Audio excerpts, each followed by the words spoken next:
السلام عليكم ورحمة من الله وبركاته. أصدقائي الأعزاء، مرحبا بكم من جديد على قناتكم وقناتنا أنوار برو.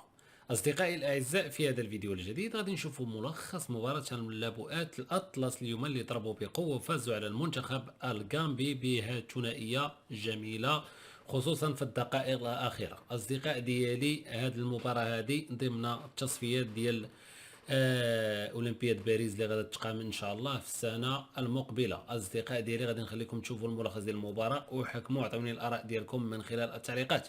كنتمنى كل واحد فيكم شاف الفيديو يفرق عنا واحد لايك باش الفيديو يتبارطاجا يوصل جميع المغاربه في جميع انحاء العالم. اصدقائي الاعزاء، ما غاديش نطول عليكم، دوزوا مباشره نشوفوا الفيديو ونتلاقاو في النهايه. اصدقاء ديالي، خوتي العزاز، كنتمنى تكونوا استمتعتوا معنا بهذا الفيديو، وكنتمنى تعطيوني الاراء ديالكم من خلال التعليقات.